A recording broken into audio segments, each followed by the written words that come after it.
Good morning, everyone. Welcome to this another session of Read Books with Me.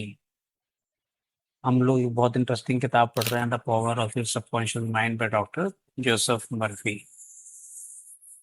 And today is day 52 यानी कि 51 days की recording हम already कर चुके हैं और सारी रिकॉर्डिंग हमारी यूट्यूब पे अवेलेबल है। आप प्लेलिस्ट में जाएं मेरे चैनल की, वहाँ पे बुक रिव्यू वाली प्लेलिस्ट जो आप टच करेंगे तो स्टार्टिंग से ही आपका वो 1 2 3 4 स्टार्ट कर देगा, right. So you can just listen to all the recordings and it's an audio type of book. पूरा एक एक वर्ड हम पढ़ते हैं, इसको आप सुन सकते हैं रोज। Some people start their day with this recording and they are getting very benefit from this habit only. तो आप भी अगर चाहें तो उसका बेनिफिट ले सकते हैं। तो आज हम डे 2 में स्टार्ट करते हैं। अभी तक हम जो कवर किया बड़ा इंटरेस्टिंग था, law of attraction, subconscious mind and marital problems के ऊपर हम कवर कर रहे थे। तो डे 50 में हमने स्टार्ट किया था। तो सबसे पहले हमने the meaning of marriage cover किया, how to attract the ideal husband and the ideal wife, ये हमने डे 50 में कवर किया था। डे 51 में हमने कवर किया कि कैसे लोग रॉन्ग पार्टनर अट्रैक्ट करते हैं। तो आप कैसे अपने नेगेटिव पैटर्न को ब्रेक करके राइट पार्टनर को अट्रैक्ट कर सकते हैं, राइट। और क्वेश्चन था भी क्या मुझे डिवोर्स लेना चाहिए, तो उसका भी आंसर उन्होंने बहुत अच्छा हमने डिस्कस किया था डे 51 में। अब उसी को कंटिन्यू करेंगे डे 52 में। And the paragraph is drifting into divorce. Recently, young couple married for only a few months was seeking a divorce. बताओ, married for only a few months. 2 2 3 3 4 4 साल लोग डेटिंग में लगा देते हैं, पागल हो जाते हैं, दूसरे पीछे शादी करनी है, दूसरे करनी है, और शादी कुछ महीनों बाद ही डिवोर्स करने लग जाते हैं। क्यों? ये सारा डिटेल हम डिस्कस करते हैं अपने सेशंस के अंदर, एडवांस लॉज ऑफ यूनिवर्स के अंदर एंड रिलेशनशिप मास्टरी के अंदर। So recently, young couple married for only few months was seeking a divorce. I discovered that the young man had a constant fear that his wife would leave him. वो डरता रहता था कि मैं इसको अगर नाराज कर दूंगा तो मुझे छोड़ के ना चली जाए। He expected rejection and he believed that she would be unfaithful. अंदर ही अंदर इंसान अपनी इमेजिनेशन बनाता जाता है, डर रहा है। These thoughts haunted his mind and became an obsession with him. कहते हैं जिस चीज को बार बार हम सोचते रहेंगे, ड्वेल करते रहेंगे, वो हमारे माइंड को कंट्रोल करने लग जाती है। His mental attitude was one of separation and suspicion. दो थॉट्स डोमिनेट चल रही थी, एक कि मुझे छोड़ के ना चली जाए, या ये अनफेथफुल होके किसी और के साथ इलिसिट रिलेशन ना बना ले। She felt unresponsive to him. अब अंदर से उसकी वाइफ को भी, क्योंकि आप जिस फ्रिक्वेंसी पे वाइब्रेट करते हो वही अट्रैक्ट करते हो, उसको भी रिस्पॉन्स अंदर से आ नहीं रहा था उसके लिए। It was his own feeling और atmosphere of loss and separation operating through them. उसकी फीलिंग्स के कारण ही दोनों का आपस में थॉट प्रोसेस ऐसा चल रहा था। This brought about a condition और action in accordance with the mental pattern behind it. देखिए, बड़ी पावरफुल लाइन लिखी हुई है। जो आपके माइंड में मेंटल पैटर्न चल रहा है उसी के हिसाब से आपकी रियलिटी बननी शुरू हो जाती है। There is a law of action and reaction और कॉज एंड इफेक्ट। हम सब ने कॉज एंड इफेक्ट थ्योरी के बारे में सुना हुआ है। The thought is the action and the response of the subconscious mind is the reaction. Effect तो आ रहा है, उसके पीछे रूट कॉज क्या है? आपकी thoughts. His wife left home and asked for a divorce which is what he feared and believed she would do. मेरे पास एक काउंसलिंग के लिए केस आया है, एक यंग लड़की, शी गॉट मैरिड, शादी के 2 3 साल बाद सेपरेशन की बात शुरू हो गई। When she came for the first day मेरे पास काउंसलिंग के लिए आई, वीआईपी काउंसलिंग के लिए, तो मैंने उसको बोला भाई जो भी आपकी लाइफ में हो रहा है वो आपने अट्रैक्ट किया है। लिटरली शी बिकम फ्यूरियस कि भी मैंने कैसे अट्रैक्ट कर सकती हूँ। ये तो आप सोचो कि कहीं ना कहीं आपकी वो फ्रिक्वेंसी ही थी जिसके कारण ये सिचुएशन आपकी। Otherwise you you had a love marriage, आप 2-3 साल तक डेट किया आपने उस लड़के के साथ, दोनों प्यार में पागल थे, घर वालों की मर्जी के बिना आप लोगों ने शादी की, उसके बाद भी ये क्यों होता है? ऐसे मुझे समझ नहीं आ रहा। मैंने कहा आप समझ में आएगा, थोड़ा सा इंट्रोस्पेक्ट करो। तो फर्स्ट सेशन के बाद उसको ऑब्वियसली 1-1.5 घंटे का हमारा सेशन चला। Then we fix another session.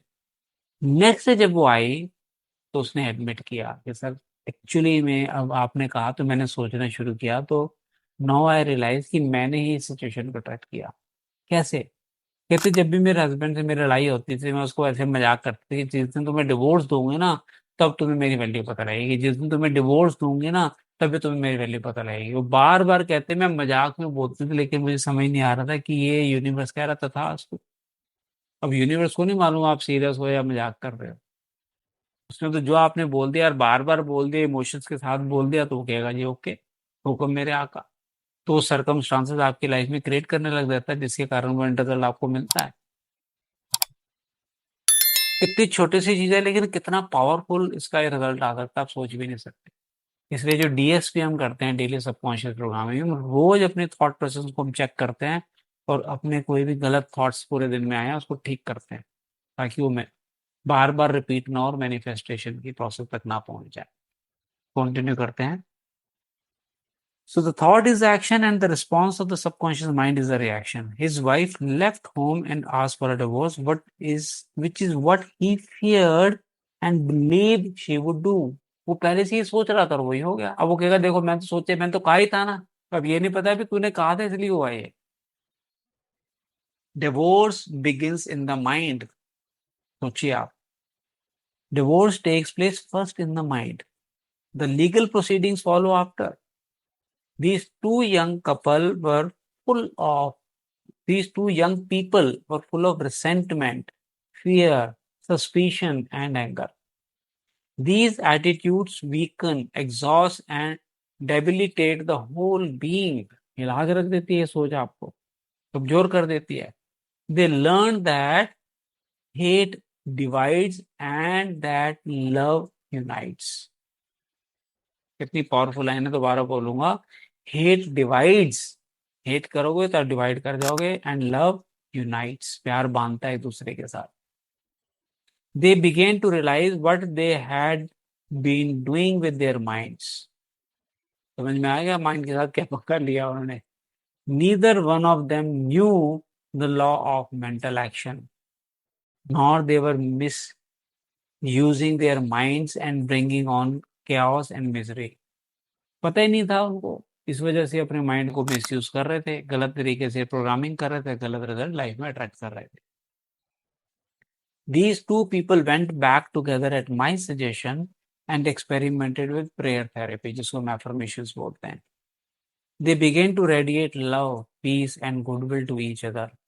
Each one practiced radiating harmony, health, peace, and love to the other, and they alternated in the reading of the palms every night. जो Bible है उसको पढ़ना शुरू किया उन्होंने। There marriage is growing more beautiful every day. सोचिए, जो divorce के कगार पे खड़े थे आज हैप्पीली मैरिड हैं, खुश हो रहे हैं। तो आप सोच बदलेंगे, आपकी लाइफ बदल जाएगी। Next paragraph, the negative wife. Many times the reason the wife nags is because she gets no attention। Relationship master में इसको डिटेल में हम कवर करेंगे, इसको आने वाले सेशंस में। Often times it is a craving for love and affection. इसलिए गुस्सा आता है उसको, क्योंकि उसको वो प्यार और अफेक्शन, अटेंशन नहीं मिलती। Give your wife attention and show your appreciation, praise and exalt all her many good points. छोटे छोटे पॉइंट्स ढूंढो, खाना बहुत अच्छा बनाती है, बहुत सुंदर है, तैयार अच्छा होती है, घर साफ रखती है, बच्चों की देखभाल करती है। कितने काम करती हैं लेडीज, मतलब मैं तो बहुत रिस्पेक्ट करता हूँ लेडीज की, कि जितना काम वो करती है हम तो उसका 1/10 भी नहीं करते। ये मेरा अपना परसेप्शन है, आप शायद एग्री करें या ना करें। There is also the nagging type of women who wants to make the man conform to her particular pattern. कुछ होती हैं जिनकी आदत होती है दबा के रखने की, बिल्कुल नैग करते रहेंगे ताकि मेरे हिसाब से चले मेरा पति। वो चुटकुला याद आ रहा है ना, वो शादी की, दो फ्रेंड्स की शादी होती है, 5 साल बाद मिलते हैं वो आपस में। कहते तेरा पति कैसा है, कहते तेरा पति कैसा है, कहते पति मेरा बहुत अच्छा है, 5 साल में बहुत चेंज कर दिया मैंने उसको, अभी भी थोड़ा स्कोप ऑफ इम्प्रूवमेंट है। मतलब उसका प्रोजेक्ट बन जाता है हस्बैंड को चेंज करने का कई लेडीज का। This is about the quickest way in the world to get rid of a man. एक लेडी के लिए लिखा, अगर आप बार बार उनको कंट्रोल करने की कोशिश करोगे तो वो आदमी आपसे दूर चला जाएगा। The wife and the husband must cease being scavengers, always looking at the petty faults or error in each other। एक दूसरे पर निगाह, गिद्ध की तरह निगाह गड़े, कहाँ गलती की और उसको टोकूं, टू प्रूव कि मैं बड़ा हूं, मैं ज्यादा सियाना हूं, मैं ज्यादा समझदार हूँ। एक दूसरे को नीचे दिखाने की कोशिश में जिंदगी निकाल देते हैं लोग। Let each give attention and praise for the constructive and wonderful qualities in the other। ढूंढे उनकी अच्छाइयां और उसको प्रेस करना शुरू करें। द ब्रूडिंग हस्बैंड, अब हस्बैंड के बारे में भी लिखा है उन्होंने। If a man begins to brood, यानी कि वरी, ग्रोज मॉर्बिड यानी unpleasant, against his wife because of the things she said or did, he is psychologically speaking committing adultery। बड़ी पावरफुल लाइन है। एडल्ट्री का मतलब है एक्स्ट्रा मैरिटल अफेयर। तो वो कह रहा है जी, अगर आप मन ही मन में अपनी वाइफ को लेके नेगेटिव सोचते हो, अनप्लेजेंट आपकी थॉट्स आ रही हैं, उसके लिए गुस्सा आ रहा है, रिसेंटमेंट आ रही है, तो आप सोचो एडल्ट्री की तरफ जा रहे हो psychologically. One of the meaning of adultery is idolatry, that is giving attention to or uniting mentally with that which is negative and destructive। Definition बताइए। Adultery does not mean physical intimacy with somebody else, no। Mentally अगर आप किसी चीज के लिए negative और destructive सोच रहे हैं, वो भी adultery है। When a man is silently resenting his wife and is full of hostility toward her, he is unfaithful। उसको पता ही नहीं लग रहा, वो अनफेथफुल बनता जा रहा अपनी वाइफ के लिए। He is not faithful to his marriage vows which are to love, cherish and honour her all the days of his life. हमारे हिंदू में तो फेरे होते हैं ना, पंडित जी कहते हैं ना कि रिस्पेक्ट करना है, वाइफ की कदर करनी है, तो आप वो नहीं कर रहे। The man who is brooding, bitter and resentful can swallow his sharp remarks, abate his anger, and he can go to great lengths to be considerate, kind and courteous। अगर इंसान चाहे, जो गुस्से में है, वो अपने शब्दों को चबा सकता है, खून खून पी सकता है। और अपने आप को अगर चेंज करना चाहे तो रिलेशनशिप मास्टरी हमारा आप ज्वाइन करिए। बहुत पावरफुल टेक्निक्स उसके अंदर हम सिखाते हैं कि कैसे आप समझें गहराई से कि why man and women are different, और एक दूसरे के साथ और रिलेशनशिप को हम कैसे, स्किल सेट आपकी इंप्रूव होगी, दिक्कत ही नहीं आएगी आप। He can deftly skirt the differences. अब इंग्लिश इतनी पावरफुल लगता है, डिक्शनरी देखनी पड़ती है कई शब्दों के लिए। डेफ्टली का मतलब स्किलफुल वे, और स्कर्ट का मतलब है go around. He can skilfully go around the differences, उसके आसपास आराम से निकल सकता है, स्किल सेट अगर अच्छी हो तो। Through praise and mental effort he can get out of the habit of antagonism, feeling of hate। आराम से उससे बाहर निकल सकता है वो। Then he will be able to get along better, not only with his wife but with business associates also। क्योंकि कहा देखा ही गया है कि the way you do one thing you do everything. अगर आपने घर की टीम को लीड नहीं कर पा रहे हैं तो बाहर की टीम को भी लीड नहीं कर पाएंगे। आपकी अपनी वाइफ से नहीं बन रही है तो बिजनेस पार्टनर्स और क्लाइंट्स से कैसे बनाओगे आप।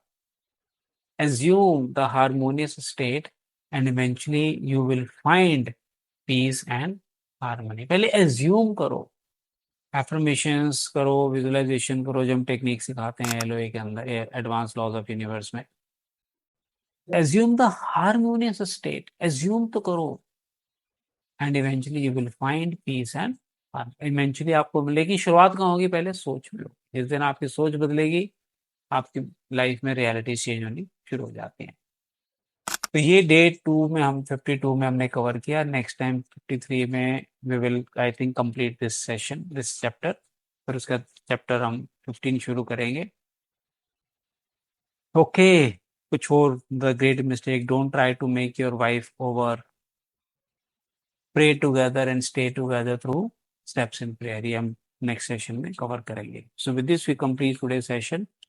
Thank you everyone for joining and listening to the content, because I am sure अगर आप इसको ध्यान से सुनकर और implement करें अपनी life में, you will get amazing results in your life. So see you in the next session. Bye bye everyone. Thank you for joining.